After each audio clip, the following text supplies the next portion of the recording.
Hey, good afternoon, everyone. How are we doing? Eddie from the Whiskey Lounge here, coming at you like Cleopatra. Oh dear. Um, Welcome to the final live session of the Festival in the Box 2.0. I hope you've enjoyed, or you're continuing to enjoy, the tasting videos that were put together lovingly by our good selves, and the two live sessions. The one on the Friday, we had the what did we have? Barbecue and cocktails in the rain, and last night the blending session with my old man, which was fun. I can assure you. If you haven't looked at those, then they are on YouTube and Facebook for prosperity. So please feel free to dip in whenever you like to have a look at those. But this evening, as it is 5 p.m. On this Sunday evening, I've got some lovely friends and guests to bring on one by one to share with us their whiskey, most importantly, but also one of their favorite tunes to pair with the whiskey, if you like, and just a little bit of gentle chit chat. So if you're free for the next hour or so, then feel free to get involved. Hopefully those of you that have the packs, you can taste along. The order we're going to taste them will become fairly apparent, but if you have your 6 drams at the ready, the first one, it will be Wolfburn with Mark Westmoreland. So why don't we get started?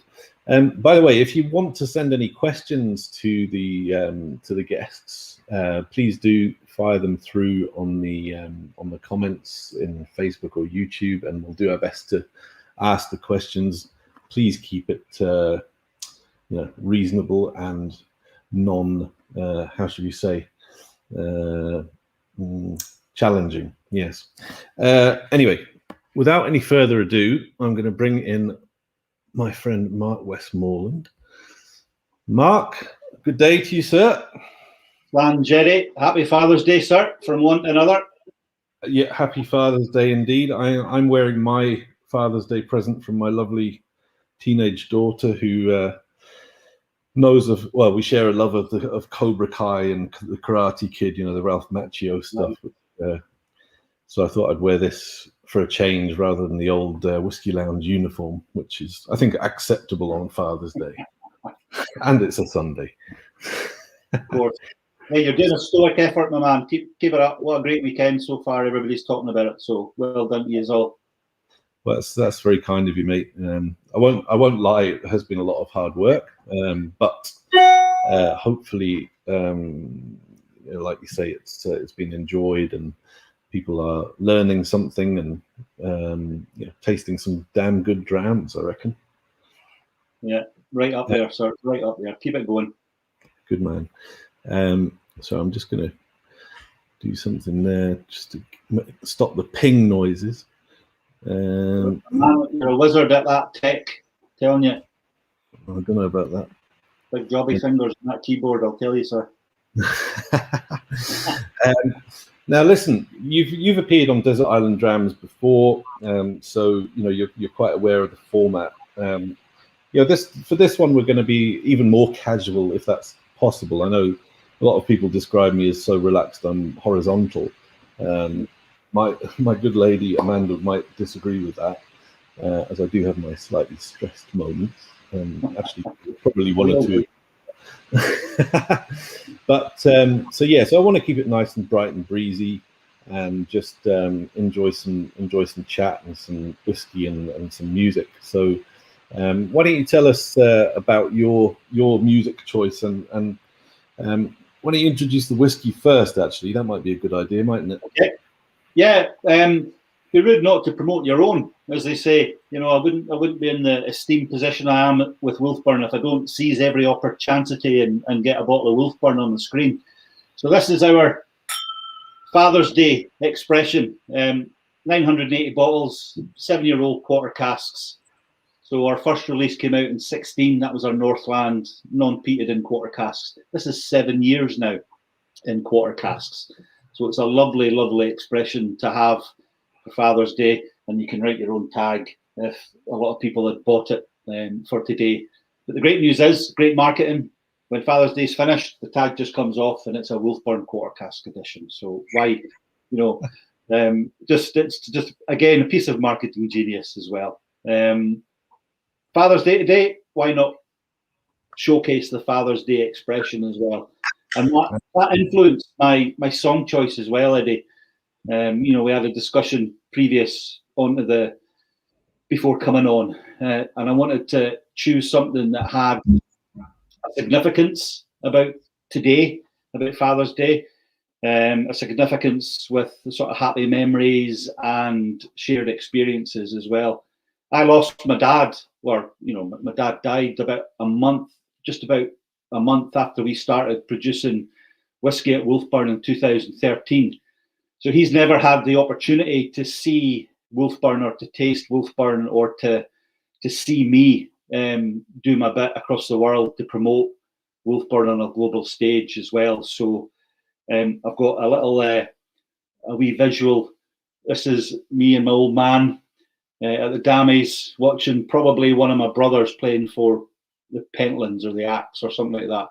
And today's, for me, although I'm a father myself, it's all about remembering my own dad, who I was like a limpet. I used to just hang off him. I used to be like his shadow as well, Eddie. So it's all about those happy memories today, and raising a glass to the dear departed and enjoying it. Well, I think that's worth raising the glass to for sure, and that's I'm sure fond memories come flooding back whenever you see that photo and listen to the song that we're going to listen to and the dram itself as well. My dad liked the dram. He liked a bit of a laugh and a joke, which I'm a chip off the old block. As they say, apples don't fall far from the tree. And everybody that knows me, they could probably look at me and remember my dad and go, it's like a mirror image. And I'm quite happy with that, because he was a good looking bloke, my father. So here's to you. Absolutely. Well, if you didn't watch the blending session last night, Mark, you'll notice there is a slight similarity between myself and my dad. And I've got that to watch, Eddie. I'll be watching that at my leisure with a dram in my hand, sir. Yeah. Well, hopefully it helps bring back even more happy memories for you as well. Well, it is a shame that you didn't get to see you doing what you do best now, but I'm sure he'd be extremely proud of you, and you do a great job with Wolfburn, and I think he'd be looking down thinking, that's my son. Yeah, he's with me in spirit in more ways than one. Absolutely. Okay, well let's continue the memory and get the song. Introduce the song for us, please, Mark.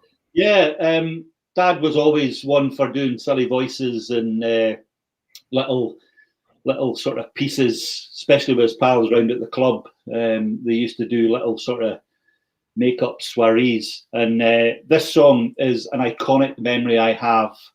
My dad used to sing, he used to play, they used to get us involved, and it's the Goons, the Yin Tong song.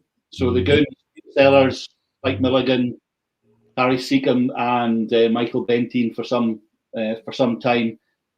4 guys in a studio, up to nonsense, and it's like us. It's like Zoom calls that you can get involved with. Mates in a room, making some fun, drinking together, and then just see what comes out of it. And it has an iconic memory for me and my dad. Just that nonsense, just that great sort of feel good feeling as well. Here's a bit of it here. It's absolutely It's a crazy, stupid song, but it's like one of these things, it just clicks with you. Whenever you hear it or wherever, it's not played a lot, but you should see me when I hear it or somebody makes a reference to it. My smile just goes wide, my eyes just go with astonishment that people can relate to it as well. And then I tell the story about my dad singing it and playing it out. It's so good, just so good. Yeah, let's listen to a little bit more.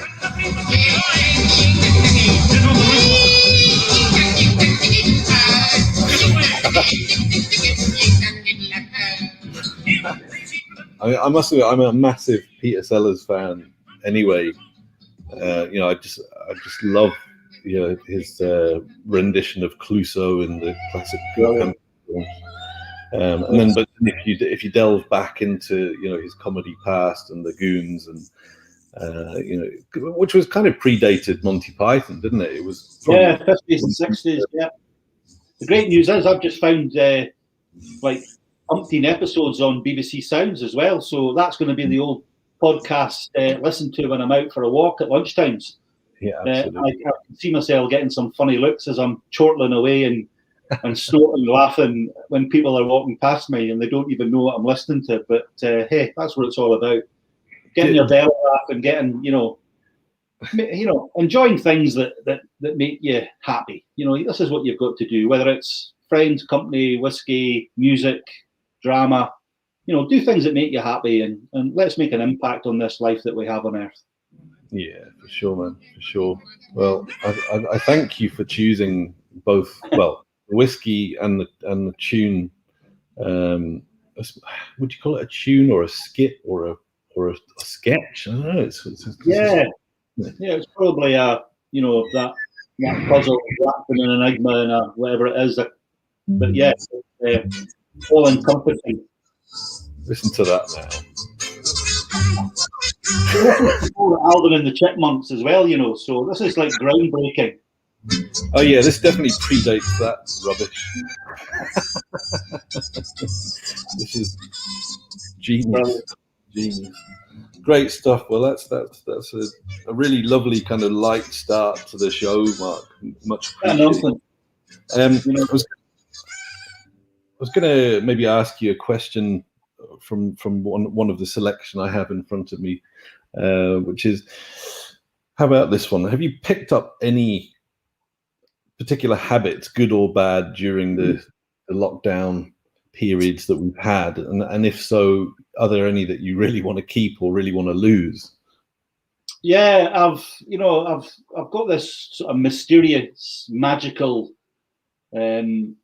property that I've suddenly been able to grow my waistline without even thinking about it. So I want to ditch that, and I want to get back to the size that I was pre-lockdown, because sitting at home on the old laptop, doing everything that we're doing online, it has its effects, because I've probably not changed my eating and drinking habits, but my more sedentary lifestyle, sitting on my lard ass, and that's why I need to get out every lunchtime and walk about, listen to podcasts, just to get my legs moving, my mind clear, and just getting me out the house. But yeah, I suppose it's that. That's probably the bad thing. But the good thing is we went our own way in our UK distribution last year. So I've got the UK sales hat on as well, which is totally different for me. So I'm doing a lot more contact with fine purveyor of spirits retailers across the country, and spreading the love that way as well, Eddie. So yeah, there's good and bad, but it's all bought and paid for, so I'm quite happy. Well, Amanda, as you know, my good lady wife, Amanda, is Northern Irish, and she's not shy of a turn of phrase, and one of my favorites is the COVID covering. Nice. I like that. I would use that. I would be fond of wearing black normally, but now I wear black fairly exclusively, to be honest. I'm the same. Yeah, front on. Best. That's the best side. Exactly, front. Definitely not side on, and almost certainly not rear end. Anyway, it's a different webcast for that. Exactly, Mark. Listen, been really lovely to talk to you. Please stay in the backstage area, and we'll bring you back in at the end. But thanks for kicking things off so beautifully, and yeah, brilliant. So I will put you in the backstage, and I'll see you soon. Slanger. Enjoy, my friend. I will. Okay, so that was Mark from Wolfburn choosing his track, which was the Ying Tong song, by the way, which was the Goons, very famous 50s, I think, late 50s, maybe early 60s. British comedy stars with the likes of Peter Sellers and Harry Seacombe. I should definitely check it out. If you're a fan of Monty Python or anything like that, it's well worth checking out.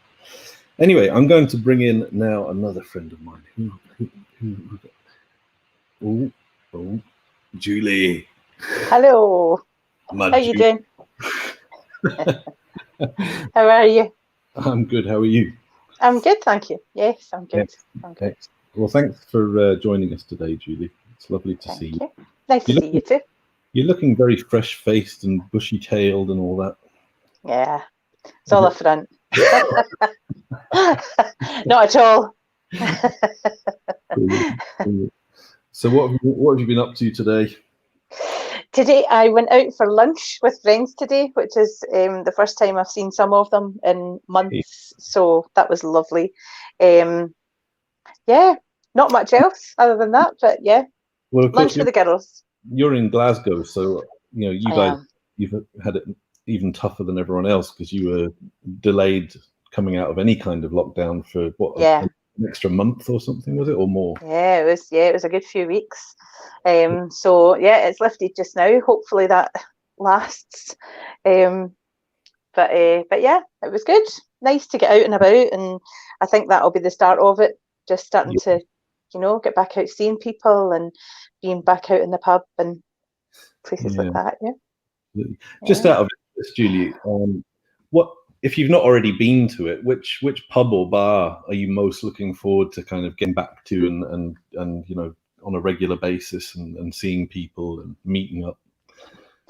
I've not been yet. Well, I kind of inadvertently been into one of them, but there's two in Glasgow. So the Pot Still and the Bon Accord are my two pubs that I've been desperately missing. So it'll be good to get back in to see everybody and just it's people that you've not seen, people that you only see in the pub type thing. So it's been a very long time. It'll be good to get back in among it. I'm sure they're both looking forward to seeing you and everyone else, Desperate times. Anyway, Julie, do you want to introduce the whiskey that you kindly donated for this particular session? Sure. So I decided this time to send you a whiskey that was not one that you see a lot in the UK. We do sell this brand through the Whisky Exchange, and there's one retailer up here in Scotland, but it's the Whiskey Trail. So our creative, so I work with Elixir Distillers, and our creative director just makes the most fabulous labels for this brand. So they're always different. So for each release, there's always different labels. And these ones were like country and western concert posters. And I just loved them. I just thought they were great. So this one it's a Glenburgie. It's a 21-year-old Glenburgie, which I have to say is just a new love of mine. I love Glenburgie. It's a whiskey that I really have discovered through work. Normally blending fodder. So they're owned by Chivas, and with Glenburgie and Glentalkers both go into Ballantine's blend, and it's almost completely ring fenced for that. But on the odd occasion, you'll see it being bottled. So, sorry. I was just going to ask, what's the kind of rough RRP on that, Julie? Oh, I knew you were going to ask me that. I'll tell you at the end, right? I'll keep it a secret just now, and I'll tell you at the end. But it's very reasonable, whatever it is. Yeah, it will be. Of course, it will be.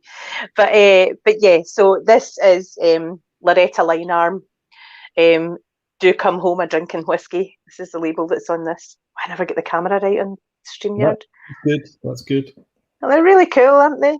So yeah, I thought I would send you a Whiskey Trail this time because it's a label that I don't get to talk about very often. I do when I'm overseas. It's mainly an export label that we have, but it's such a good fun brand that we have. We do like lots of different things with it. So I love the country and western. concert posters. They were just brilliant, so vibrant, and No, so that was. It's really, and it's also delicious as well. Well, I like you. Glenbergie is a relatively recent vice, shall we say? Yeah. It's just one of those hidden gems, isn't it? Lovely, really. Vibrant, fruity. So fruity, and it's great. And interestingly, I would say like one of my top 3 Speyside whiskies until I discovered Glenbergie, to the extent that I have, was Glentockers. So like both of them combined, I think they're neck and neck, and my favourite stakes. I do love them very much. So yeah, that's that. Fabulous. And I will get a prize for you. Well, I tell you what, why don't we listen to your musical choice? Okay. So I'll start that up just now while we're chatting. Now tell us why this. Introduce the song and tell us why this song, please. So this is Neil Young, Harvest Moon, and I was trying to get something that would fit with the label that I was sending you.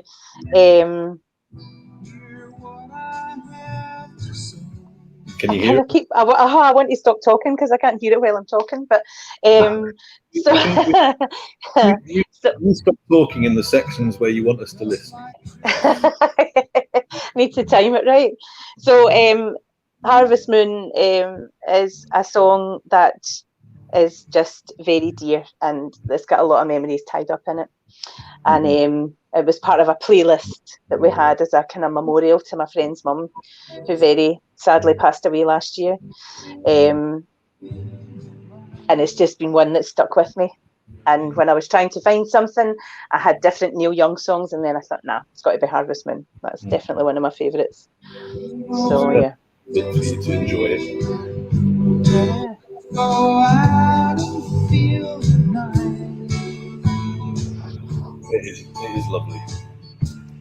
Yeah. If I was a romantic man, I would say that sounds quite romantic.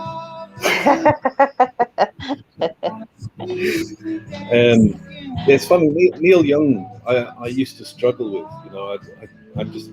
I used to find his voice massively irritating. Oh no! Even though I thought his songwriting was amazing. You just hated his voice.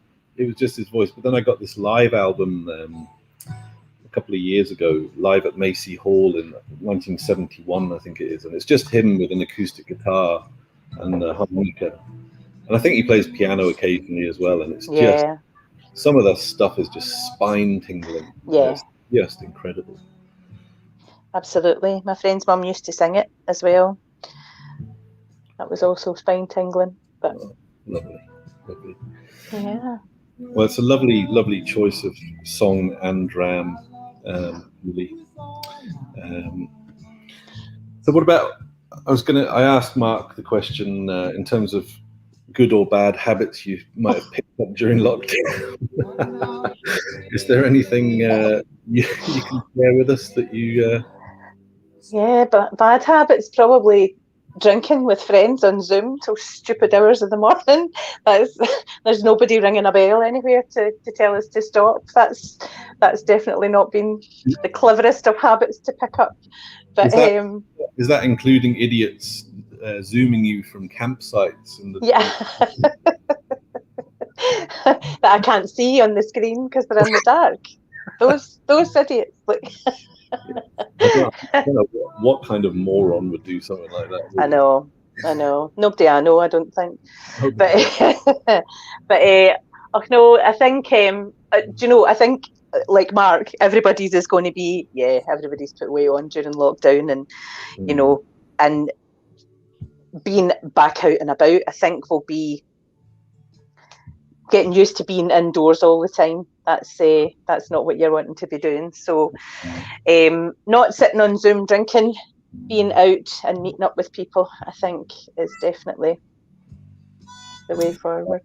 Yeah, I think so. Well, I think we all want that, don't we? Absolutely. Good. Okay. Well, Sorry, I was stopping and starting there, thinking that music was still playing, but it's not. It's fine. well, it's a slightly longer song than Mark's choice, so we'll just let it run.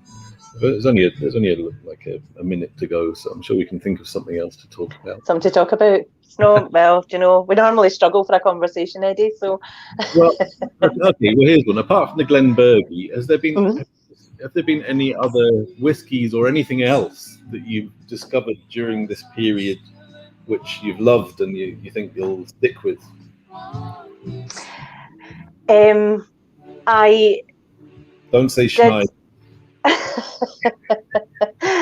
I was really fortunate to participate in tasting with Ali Walker with Whiskey Online, and so the Infrequent Flyers label, and it was excellent. And I'll definitely be seeking out more of that. That was really good. I thoroughly enjoyed that. There wasn't a bad whiskey in the lineup, so I think it's something that it would make me go and seek it. So not a particular distillery, but definitely a bottler that I'm interested in finding out more about. Yeah, well, there's definitely some more and more exciting bottlers as well as distillers. Yeah. I've said it so many times, it's a great time to be a whiskey lover, really is. Oh, definitely, absolutely. The choice is endless just now. It's brilliant. Yeah. And the other one was Rassy, Isle of Rassy as well. It was the same crowd I did the tasting, the Infrequent Flyers tasting with. I participated in that too, and it was great as well. It's, you know, one to watch, definitely. Yeah, sure. We nearly. What about you? Have you found any? I've developed a real habit of drinking bourbon and rye. Oh, okay. Mainly through old fashions and Manhattan. So and even Amanda has been enjoying the odd Manhattan. And so, so actually through this festival, the Michter's Sour Mash. Oh yeah, love it. Sour Mash. Oh my God, that's one of the best American so good I've ever tasted. It's just and because it's a really nice kind of balance of bourbon and rye. You can use it in both old fashions and Manhattans quite happy. So yeah, that's my tip if you need one, which I doubt. You don't need any more for Christ's sake. Any more encouragement? Absolutely.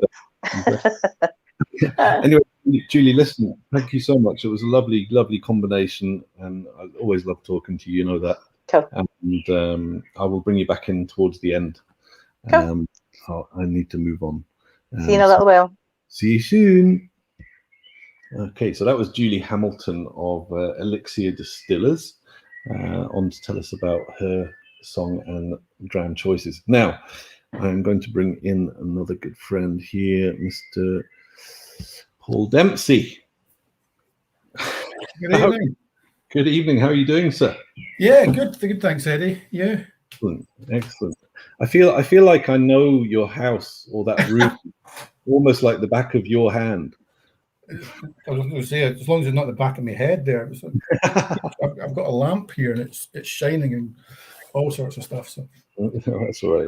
You're looking good though. I mean, you go out cycling quite regularly. Is that something that you developed through lockdown, or were you doing that before?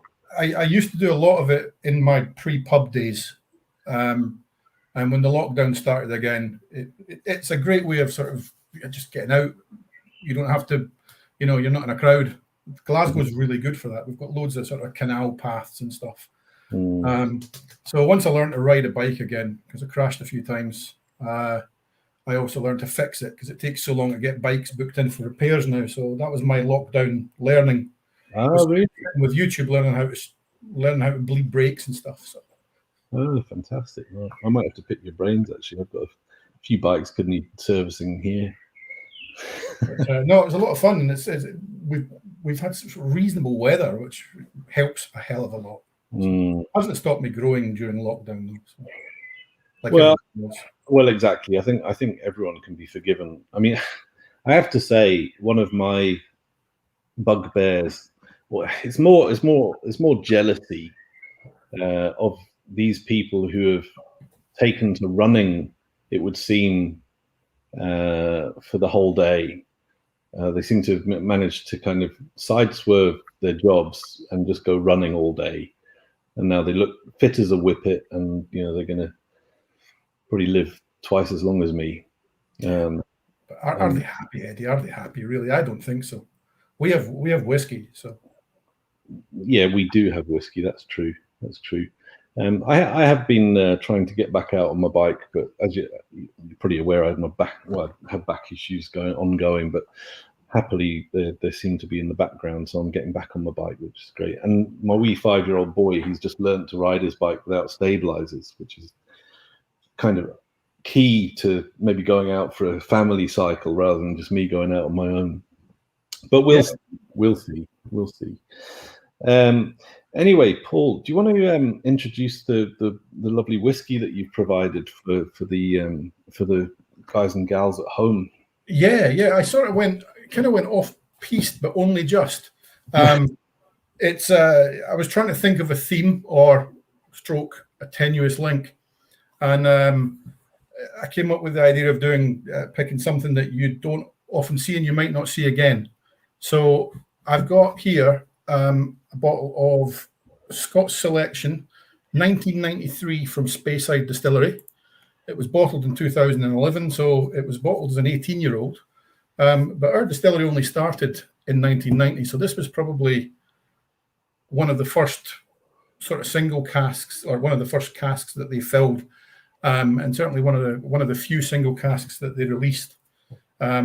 To stay alive in the 90s, they sold a lot of casks out to indie bottlers, so there's lots and lots of great indie casks of Speyside out there, but Scots was actually owned by the Christie family. So this was one of theirs. We never did a lot of single casks, but we've been doing a few a year since we took over, and we've had a lot of success. The last one we got was picked by Whiskey Magazine as the best single cask of last year. So we want to do some more of that, but it's something we should have been doing more of all the time, I think. So. Yeah, indeed.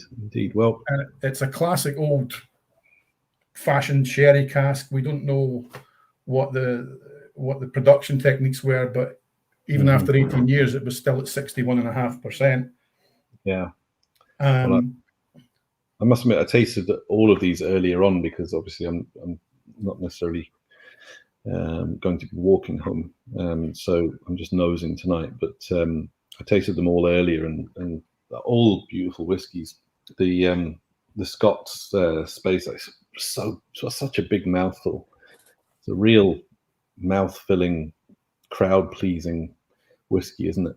Yeah, I mean, in the distillery itself, it was very private through the 90s. It barely stayed alive, I think. It was they were doing contract work, they were doing bulk work, and they were selling to independent bottlers because they weren't part of the whiskey tourism thing. There was hardly any distilleries opened in the 1990s. They, look at who vanished in the 80s compared to who arrived in the 90s. And I think had the distillery opened maybe 20 or 30 years earlier, they'd have been doing a lot more of this, but it flies really under the radar. And if you ever find sort of old single casks from this distillery with any of the indie bottlers, grab them, because they're usually bargain prices and they've got such huge flavors in them. So yeah, well, it's like we were touching on with Julie, it's finding those little gems, distilleries. I mean, Speyside, I know you've been doing a fantastic job of promoting it and getting it out there, but it's still what you'd term as a smaller brand, a slightly more niche brand, which people are still discovering, rather than a mature brand like a Macallan or something like that. Yeah, and with the changes that are, I mean, it's been in the press that we're going to be moving our distillery because the site we're on has been sold to somebody who's going to build another distillery there. So in a couple of years' time, this is a distillery that's probably not going to exist. So when you find it on auctions or in the dusty corners of whiskey shops for 60 or 70 quid a bottle, grab it. It's worth it. So yeah, it's definitely one of those things that You should grab with both hands and pay for it. I nearly drank out the bottle there, but I do have a glass. So. Old habits die hard, Paul. Snoops is one of our regular viewers and a good friend of the Whiskey Lounge. Is watching at the minute, and he says, Paul, I spy guitars. There's a few. I don't have a third bedroom in my house, so my spare room is my office, is my playroom since lockdown started. So yeah, there's a few. Would you say that purchasing of guitars has been one of the habits you've developed during lockdown, or was it way before that? No, Glasgow's an amazing town for musicians, and musicians go broke quite a lot. So there's a lot of pawn shops, and most of mine have come from second-hand stores in Glasgow. Mm-hmm. I have to walk past one of them to get to the pot still when I'm working in the office, and I've bought guitars as I've been walking past and things like that. I've only bought one since lockdown started, but I did sell two to pay for it. So, okay. But now that the shops are open, that might become a dangerous hobby again. So, yeah. Well, you've got to support the local business, right? Absolutely. So what would be your pride and joy at the minute, Paul? There's three in the room here. The one that I bought most recently, and I can actually reach it just by going offside, is this. I bought this in London when they unlocked for about 10 minutes last year. Wow. I managed to get a trip to London. That's all you need. So, and one walk down Denmark Street, and there's a second-hand store down there, and that was in the window. So that's what happens when they unlock retail for music shops. So, is that what was that? Is that a 347 or something? It's called a Gibson 137. 137. So it's about 10 years old. They didn't make it very. I don't think it was very popular. It's an absolute beast. It's brilliant. It's great fun. Yeah. But, well, one day I look forward to getting together and showing each other our guitars. We should put some amps in at one of the Whiskey Lounge festivals once we're out moving about again. We could definitely do that. Cool. Well, listen, we need to talk about the track that you're pairing with your whiskey, don't we? Yo. And the track is probably very well known, actually. It's a song called While My Guitar Gently Weeps. It's by George Harrison. However, the version that I've chosen was it's a live version that was played at the I think it was the Hall of Fame induction in 2014. Mm-hmm. So I would urge people to try and find the video of this, which you might find on you see it on MTV and things like that. But it's sung by Tom Petty. And in the band, you've got Jeff Lynne, Steve Winwood, Danny Harrison, George Harrison's son, and Prince. And it's an exercise in stealing the show because Prince doesn't really appear until the last 3 minutes, and then plays a guitar solo that even sort of seasoned legends like Tom Petty's their jaws are hitting the floor. It's a superb version of a superb track. Okay, well, let's listen to a little bit while we're enjoying that whiskey.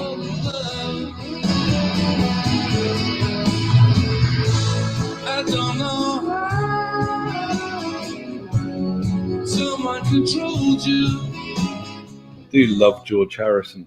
I have to say, I think he was the nicest of the Beatles, and possibly the most talented musically, I think. Yeah, I mean, if you ever find a sort of one of those tablature books that teaches you songs, and you look at the sort of George Harrison's guitar lines, he was incredible. Yeah, definitely. Way more technical than anybody sort of spotted. Well, do you know what I might do, Paul, if you don't mind? What I might do is just fast forward to the point where Prince starts to wail. Oh, please. What time signature is that roughly? Can you remember? It starts at 3:30ish, but go to 4 minutes. So it really starts firing at about 4 minutes in. So okay, let me see if I can find it. Okay, here we go. So this is now Prince playing the guitar.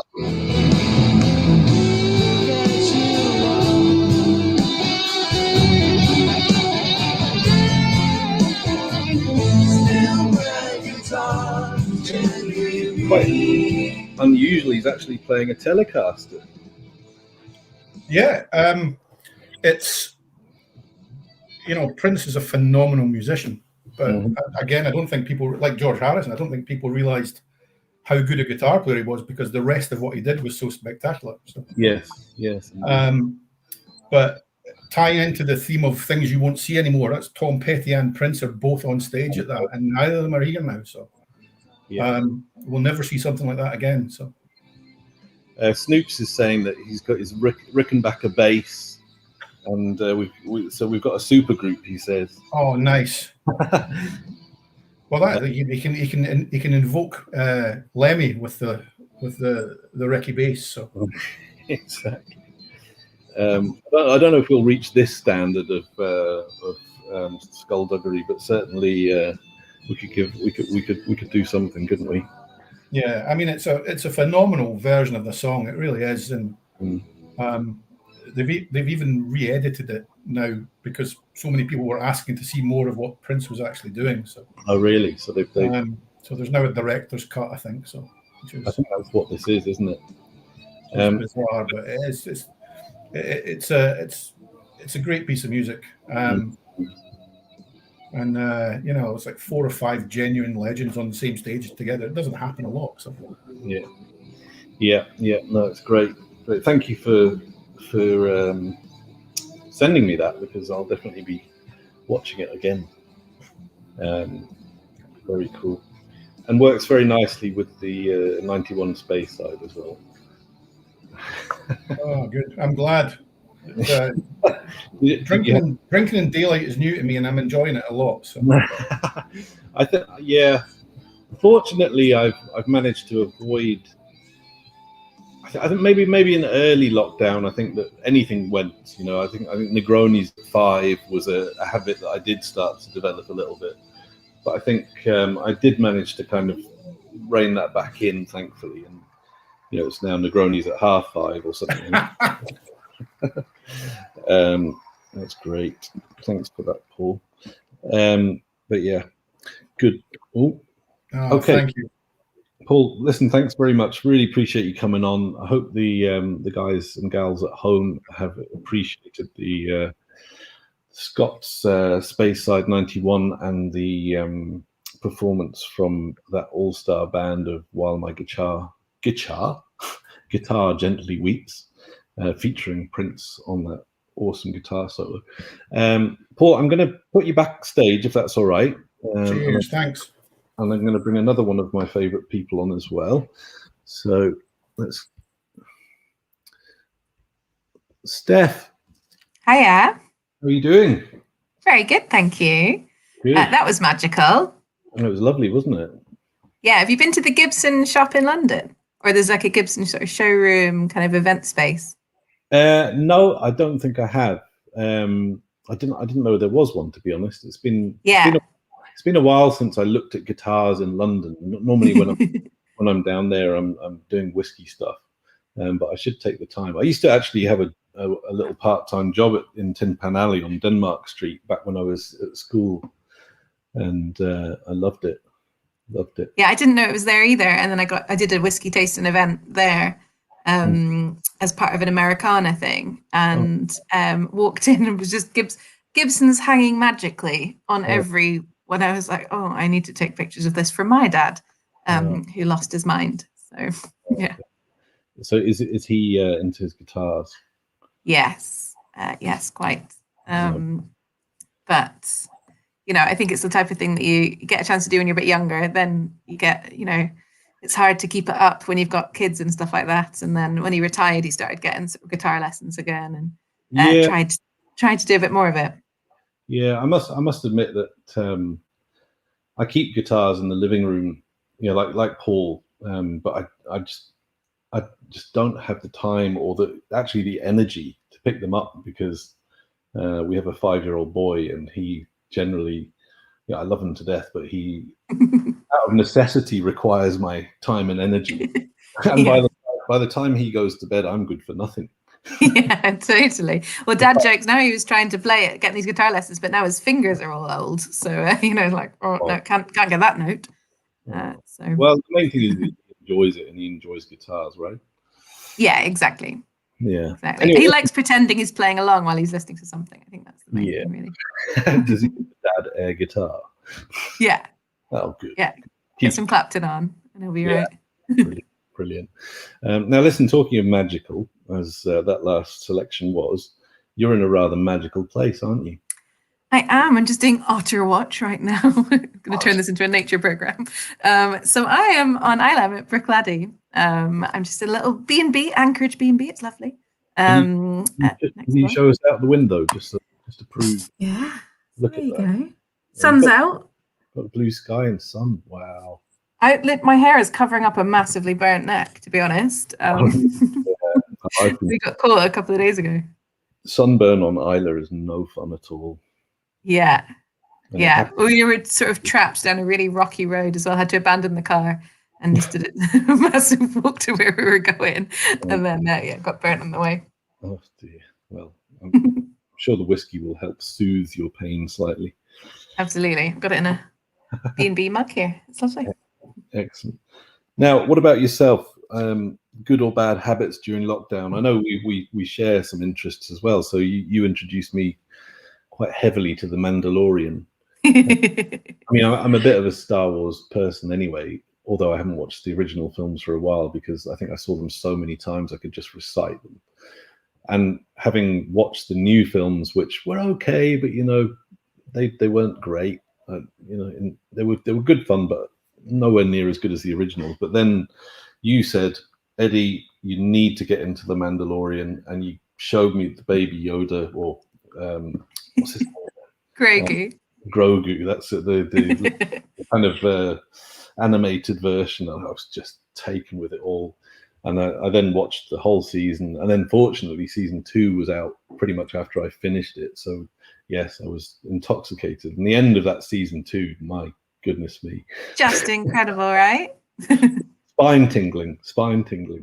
Yeah. And Amanda's saying, plus your son was born on the 4th of May. Oh, yeah, our son was born on the 4th of May, the May the 4th. Yeah, no, I've got you to thank for that vice that I picked up. Is there anything that you've picked up yourself that you're struggling to let go of, or you don't want to let go of? Well, it's kind of contributing to the nice COVID extra layer that we've been discussing already, because I started a gluten-free baking course, which then obviously the sort of lovely challenge of trying to bake it, then suddenly realizing at the end, once you've done it, you're like, oh, it was just me and one else in the house. We now have to eat all of this because we're not chucking it away. So I've been doing a bit of gluten-free baking, learning to make pastry and bread and pasta and all the delicious things that really, really help when you don't get out very often. Yeah. No, it's Amanda, I have to say, she's a superstar anyway. You all know that, but the amount of new skills and things that she's picked up over the last 15, 16 months. The picture she posts of what she cooks, I'm always ready to jump in the car. I know. Well, we were out harvesting the elderflower last weekend, so we've now got I think 10 litres of elderflower cordial, homemade, and there's some elderflower wine fermenting at the minute, sparkling wine. So that's going to be delicious. Oh, it's incredible. I wish I could send you all a bottle. You've got these sweet tasting bottles now. Surely you're quite good at. Yeah, the problem is it's quite explosive. Yeah. I wouldn't want to, be responsible for injuring a courier person or something. Well, the first show that happens live, we will all come. Yeah, that I think that's what we'll do. Maybe the first festival where you're all at. We'll try and save some of the elderflower champagne, as we call it, Yorkshire elderflower champagne. I mean, good stuff. Well, listen, Steph, thank you so much for coming on. It's really lovely to see you at any time, but particularly at the moment when we haven't all seen each other for so long. Now, can you tell us a little bit about the whiskey that you're introducing today? Yes, so I've chosen, because it's summer, I've chosen Cavalan Podium. So it's obviously all the Cavalans, currently all unpeated, and they all have that tropical kind of note to them. So it is ideal for summer, but this one particularly, there's an extra juiciness in it. So it's aged in a combination of ex-bourbon and virgin American oak casks. So I quite like it because it also bridges that gap. Obviously quite a lot of scotches are aged in ex-bourbon, and then you've got the American whiskies that are quite often aged in virgin American. So it's kind of bridging that gap aging wise between Scotland and America. Even though it's a single malt. But it's just this incredible grilled pineapple. When you bite into a bit of grilled pineapple, and it's really, really juicy, really coconutty as well. So just perfect for this kind of weather. And also, again, Father's Day, like my dad's not quite into the peaty stuff yet. So it's unpeated and that kind of suits his palate quite well. Okay, so this is a whiskey that he enjoys. Yeah. Great. I see what you've done there. Very clever. So whenever I'm up, so there's a couple of things really. I mean, keep my dad in whiskey. Firstly, is when I came back from Japan the first time, I brought back a ridiculous suitcase of whiskey. But I was actually flying into Scotland because I was going to a wedding, and so I've kept that whiskey there because quite a lot of it. I'm like, well, this is I've got sort of some bottles for drinking, but quite a lot of this is for keeping. And it's in their house. And so Dad says, well, as soon as I run out of whiskey in my cupboard, I'll be coming to that cupboard to drink that stuff. So quite often, if I've done a whiskey show up in Scotland or done any tastings up in Scotland, I'll bring the sort of leftover bits of bottles to my dad and let him try them. And so this is one that he particularly liked. Well, look, what a lucky dad you have, honestly. I hope he recognizes that. Oh yes, I'm sure he does. Mum gets gin and cognac now as well, so they're doing all right. Wow, that's brilliant. As long as I get lasagna when I arrive, that's the main thing. Exactly. What about the tune you've chosen to pair with this? I'm quite intrigued by this because it's a blast from my past as well as many others. So there's a couple of things. Obviously, there's the whole desert island theme, which I kind of. When I'm choosing a song, I want to be able to almost use that. If you're only allowed to bring one song, you're kind of wanting to choose something that reminds you of lots of other songs, or in this case, a movie. And this is the opening scene of one of my favorite movies ever. I used to watch every night when I came in from school, pretty much every day. I lived in a village. There wasn't much to do. And this was a brilliant, brilliant movie. So it kind of reminds me of that. But also this whiskey, it's ex-bourbon casks and virgin American oak, so it's American × 2. So I kind of, got that link in my head that this is the kind of the American one, essentially. And obviously, it's just as American as the person who sang this song, who was British. So it's a kind of all it ties together. But I think that's the thing. If I hear this song, and if I had this song on a desert island, I'd pretty much then be able to recite and picture the entire movie from then on. So that would entertain me for a couple of hours. Indeed. Well, let's set it off, and then we can continue to chat. Listen to that! I know, it's amazing, right? I'm looking at the album cover, I think, and that hair. Yeah, I mean, I'm not quite there. But... She was kind of like the British Madonna, wasn't she, at the time?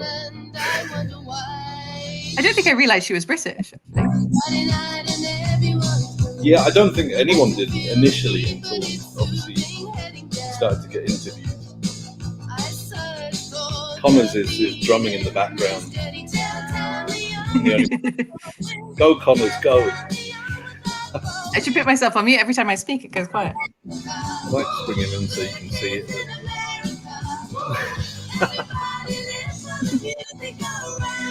He's enjoying it. So, what else can you tell me? What are you most looking forward to? I mean, obviously you've managed to kind of put some trips to Islay together and things like that. But are there any things that you would do regularly? Any bars or pubs that you go to locally that you're desperate to get back to? My usual main thing that I focus on, that I sort of spend quite a lot of my time working, planning and thinking about, is holidays.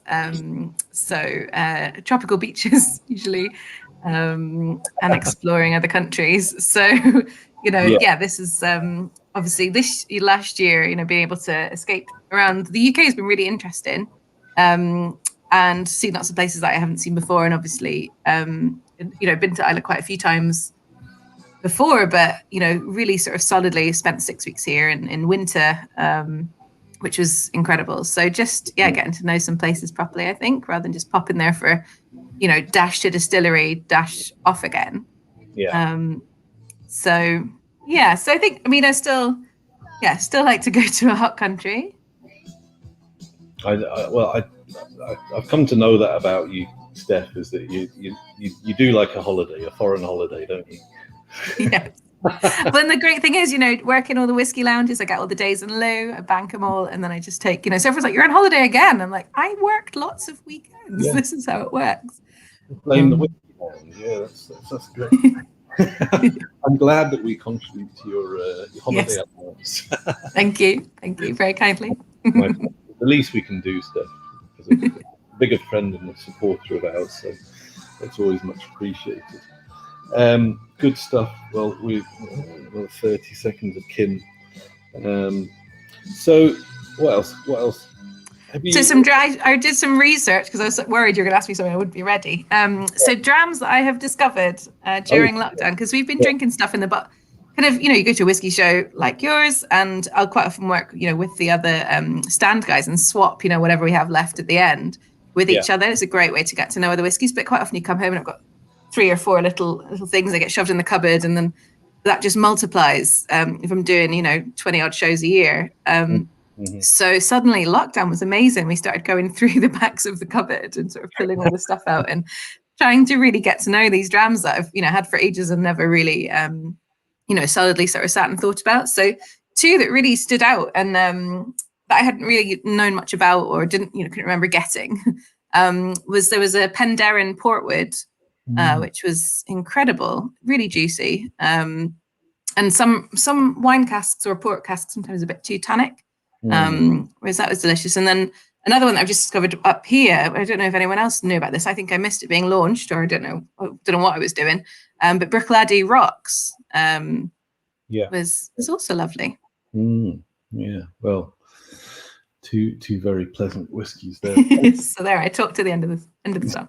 Yeah, well, the Penderyn Rich Oak features in the festival in a box, so hopefully people will be able to taste that, which I think we had the Portwood as part of the first one, and the Rich Oak is like their STR cask, so almost a sort of nod to Jim Swan and his influence on the distillery. Good stuff. Okay, well, listen, Steph, thank you so much for that. That was really lovely combination. The Cavalan Podium, what's the rough RRP on that? Oh, I should have looked that up, shouldn't I? It's usually, I think it's about, let's say 85, 90. She says guessing. I've just picked a number, but I'd say that's probably where it's about. It's very delicious, I can confirm. Yeah. Good stuff. Steph, thank you so much. I'm going to pop Thanks for having me on backstage and bring you back in a little while. Thank you. Right. See you soon. Okay, so I'm now going to bring in the last of my friends. This is literally, I have 5 friends. Where is he? Connors. Loraz. How are you, man? You well? I'm well. You're not in your house. Where are you? No, you can tell by the lack of sunshine that I'm not in Gateshead, mate. No, as you can see, I have Adam West over my left shoulder here, and Boba Fett's spaceship thingy. There's some glass just down here. So, hardened whiskey drinkers and viewers of YouTube will probably recognise where I am. Anybody who guesses, puts it in the comments, gets an extra point. And you know what points win you? Absolutely bottle. Sweet FA.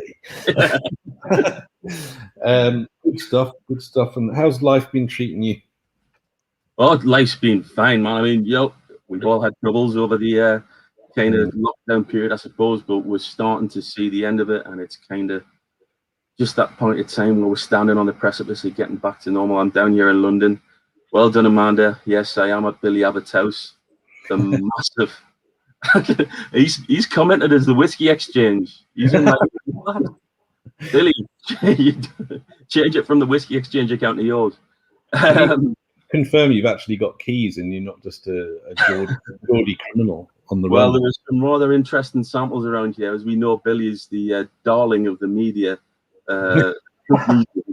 And there are some rather interesting little samples around here that may not stay there very long, shall we say. No, I think he might even thank you for liberating some of those and making room. Or he may gut me with a fish fork. Yes, indeed. Before we go into your whiskey choice and your song choice, I should ask you the same question I've asked the others, which is about good and bad habits you might have developed during lockdown. Is there anything that you nasty habit or good habit you've discovered that you'll either keep or dispose of once we're allowed out again? That's a very interesting question, Eddie. I mean, well, firstly, the obvious one is I've stopped shaving. Yeah. I'm getting back to nature and stuff, and I'm not sure about it. It's getting a bit warm, you see, and you get all hot, especially, I'm down here in London. It's all foggy and misty and murky, and does Billy get a prize? No, you don't get a prize, Billy. Your prize is me staying. But I don't think I've really picked up anything new, bad or otherwise, to be honest with you. I've started researching more with regards to different whiskey articles I've been writing and, putting a little bit more effort into that. I hope to keep that going. Things that I've been doing less are the things that everyone's been doing less, not going on holiday, not visiting as many distilleries as I'd like to. I'm in a very fortunate position whereby some people send me new whiskies so I can try them. So that's kind of eased the pain. And in the sort of tumultuous year that we've had, I've been sort of humbled by, the amount that the whiskey community in general, whether it be yourselves or Billy, even Julie and Ollie from Elixir, and my newfound friends up the SMWS have been kind of looking out for me. It's been reassuring to know that people are there for you regardless. Yeah, that's for sure. It's a fantastic community to be a part of. Actually, I was going to ask you. I know you've started doing your own tastings online and tasting packs and things. Well, not necessarily you're doing the tasting pack. You do that kind of guest hosting of tastings. I think you've got one coming up in July, have you not? That's correct. Lovely Julie has basically came up with the idea of during lockdown, we've kind of still got the whiskies that we would have opened with friends, during the year or whatever, that we haven't seen those friends. So there's the whiskies left. So I've sent a few bottles up to her, and it's on the 9th of June. You can get it via Eventbrite or on the, I think it's the Elixir Whiskey Club Facebook page, and there's some lovely drams in there. You should get yourself amongst it. Oh, well, I have. Have you? Yeah, of course. What? 9th of July, yeah? 9th of July, 3 weeks ago. Did I say June? See, 9th of June, I'm a Geordie. The 9th of June pops up in the first line of the Bladen races. So I can be forgiven for that. 9th of July, everyone. So that's the Elixir Whiskey Club, right? Elixir Whiskey Club, yeah. Good stuff. Well, anyone interested in whiskey and wanting to help support you and the good work you do should get involved in that. Anyway, let's move on to the whiskey choice, which was kind of foisted on you. So I'm gonna show. So it's Kilkerran, heavily peated.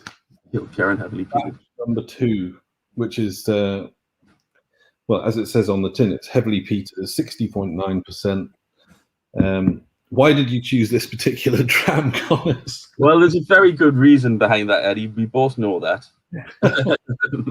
But my whole philosophy in whiskey, I've come to the conclusion is, people say, what's your favorite whiskey? And it used to be a joke. I used to say, well, my favorite whiskey quite simply is the next one. People take that as a joke, but it's not a joke. It's actual fact. Just give me something I've not tried before. And the whole point in choosing this Kilkerran was the other two you suggested I'd already had.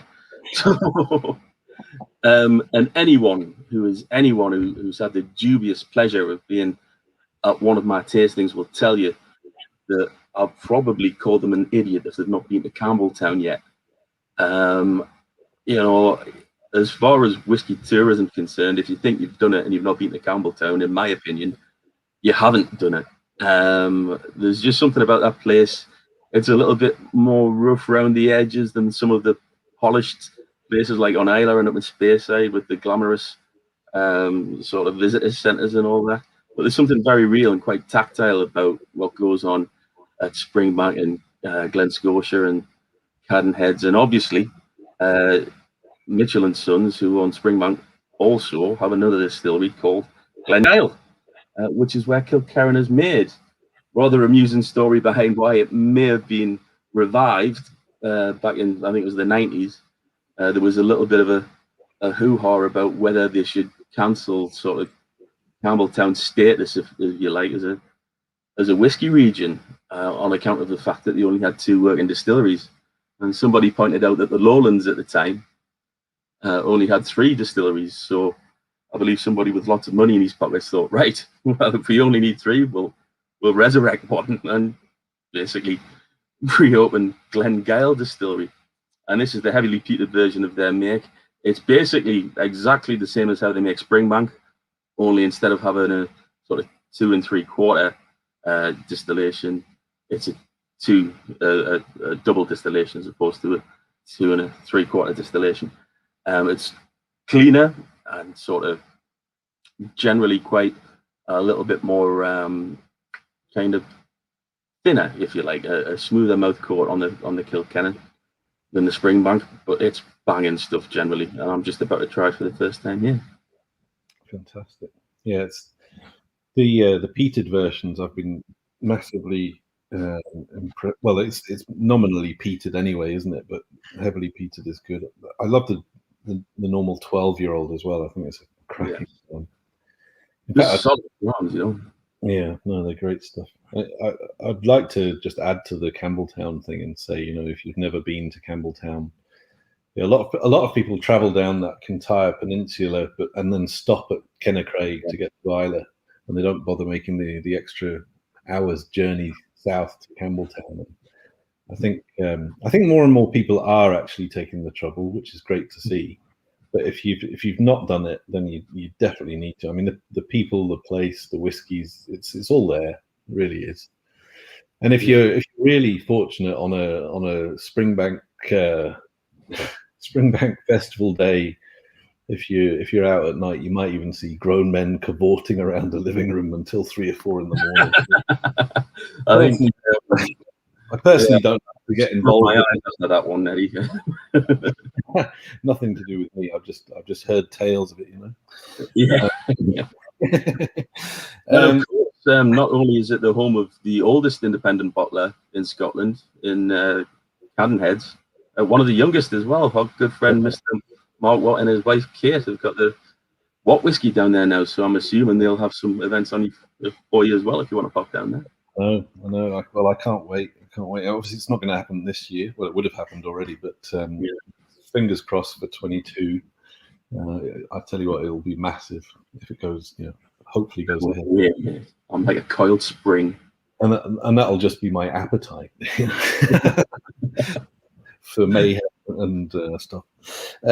Anyway, why don't you introduce the tune that you chose to go with the whiskey, Connors?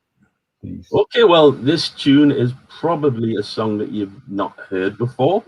It ticks many boxes in that, firstly, it should be new to you. Secondly, it's a cover version. And thirdly, I was kind of there at the sort of the conceiving of this particular act. They're called the Cornshed Sisters. Now, many moons ago, I was in a country and western band. And it was very much tongue-in-cheek, sort of shit-kicking, having a laugh, country and western music. And 3 young ladies at the time, Kath, Liz, and Jenny, said, "Oh yeah, we'll support you on your first few shows." And they sort of turned up, and these 3 girls just made this amazing noise, and all the guys in my band sort of looked at each other and went, "Oh." They're doing it. Did you swap the billing around? We should have. Well, obviously, we didn't. They've since been joined by a young lady called Marie, who is a former musician from the band Kinnicky, and famous in the 90s for Lauren Laverne fronting them, and they're kind of a bit of a super group now in the northeast of England. And this song they're covering is called Dresden. It was written by a punk band called Les Cox Sportives, and it's kind of a lament, if you like, of the terrible things that went down in Dresden, and sort of tying it in a little bit with his bad luck in love.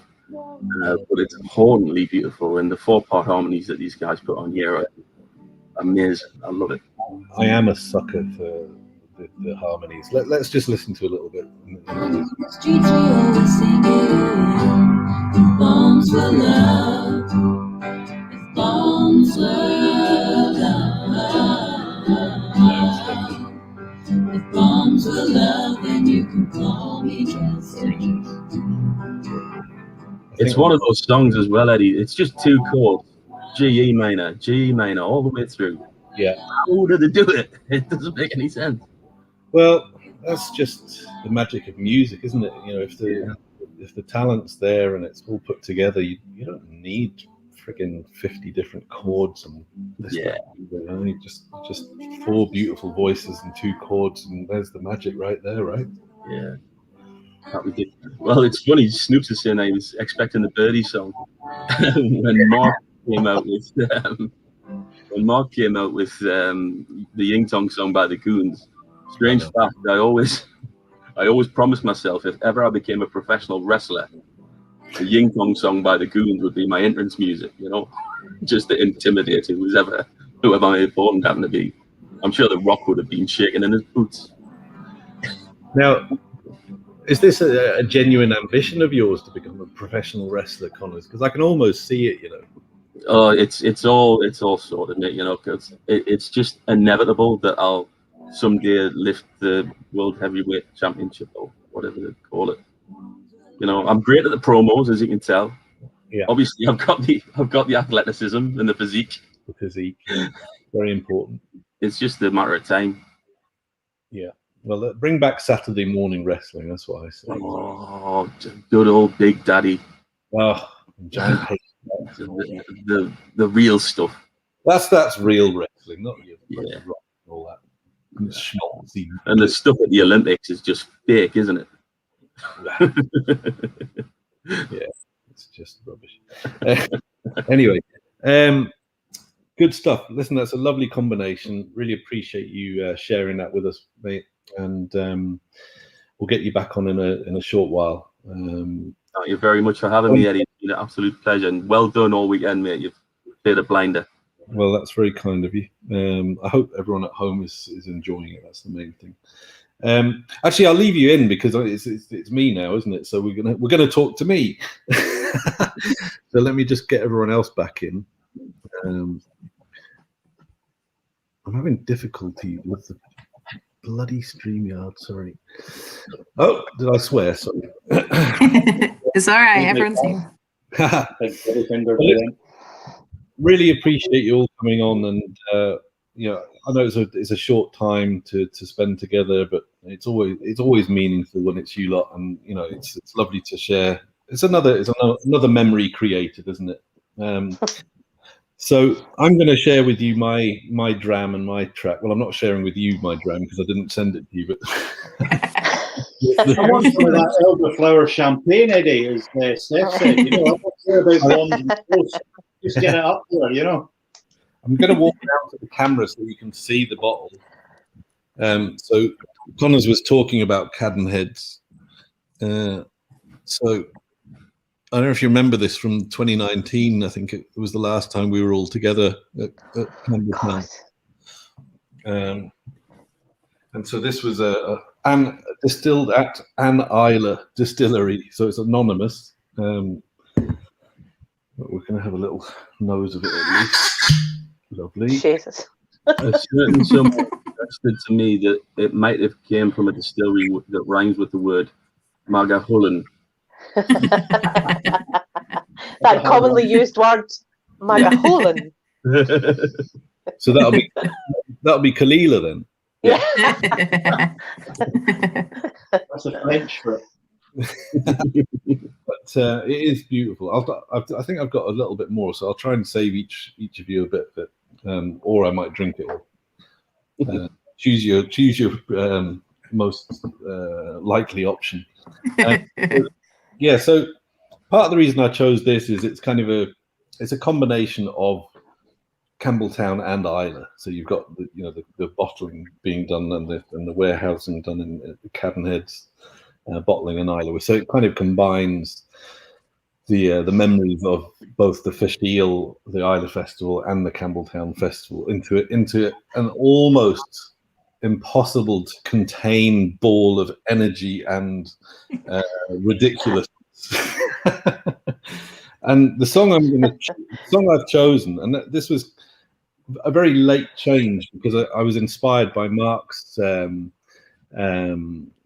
choice and the rationale behind your choice, Mark, and because it is Father's Day, so I'm choosing a song that both my dad and I enjoy, which is quite a rare thing because generally we have very different musical taste. He generally likes classical music. Occasionally he might be talked into listening to the Beatles if he's in a particularly good mood, or something even more left field like Leo Sayer or something, Wow. So, Wow. I know. Radical.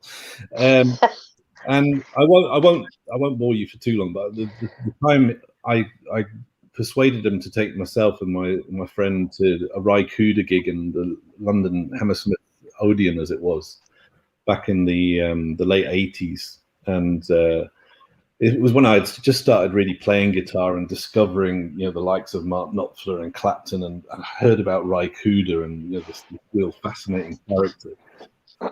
So me and my mate went down there. My dad met us there. Ry Cooder was playing with David Lindley, and this incredible just sat in the middle of the stage with all these incredible stringed instruments surrounding them, guitars, mandolins, banjos, etc. And they proceeded to play through each and every single one. And then my dad turns to me at the end of the concert, the gig, and says, "So when's Ry Cooder coming on?" He thought it was the bloody support act. I've never forgiven him to this day.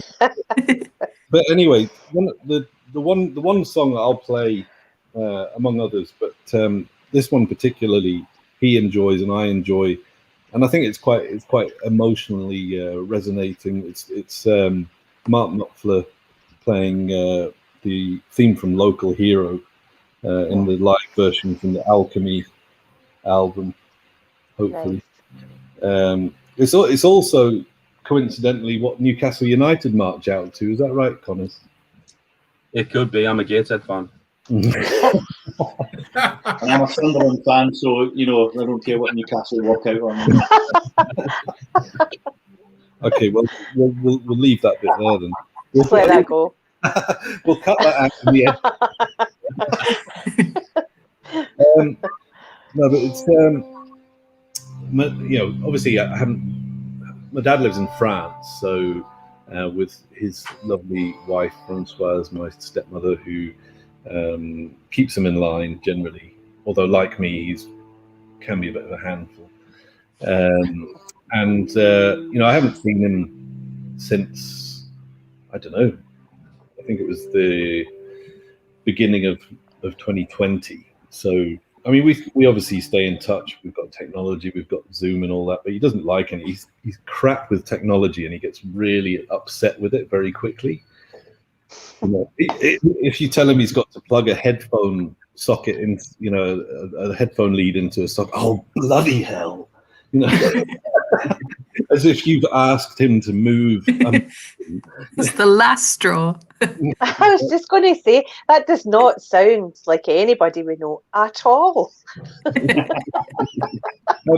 How dare you talk about Connors like that? Anyway, let's listen to Knopfler for a second. This is very nice.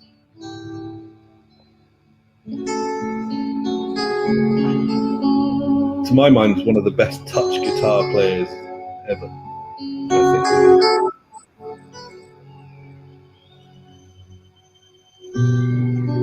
And if you haven't seen, have you all seen the film Local Hero? Yeah. Yeah. Yeah, I've been to the phone box as well. You've been to the phone box. It's a beautiful, beautiful film featuring a very young Malcolm Tucker. I mean, what's the actor's name? Peter Capaldi. I just know him as Malcolm Tucker. Forever who he will be to me. But he's so young in that. You watch that and it's just wow.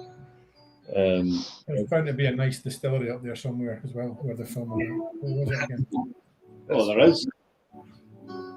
But yeah, so it's a lovely piece of music that describes a beautiful part of the world, and also is dedicated to my father, who is in France, probably enjoying himself, being fed God knows what and drinking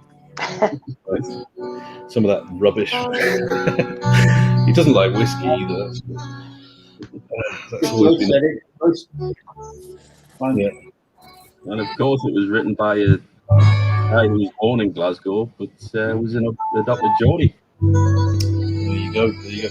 So listen, guys, I want to say thank you once again. It's been emotional as always, and really thoroughly enjoyed your choices. I'm sorry I wasn't able to get you a drama, but there's going to be plenty more to come, right? There's still time, Eddie. There's still time. Yeah. Don't rely on it. But thanks everyone. Thanks everyone at home for tuning in. It's been great fun to put together, and yeah, here's to live events. Keep an eye out on social media. We will have an announcement soon about live events. That's Newcastle United coming out there. And, in the meantime, take care of yourselves and slam your guys. Sanjay. Cheers. Cheers, everyone. Cheers, everyone.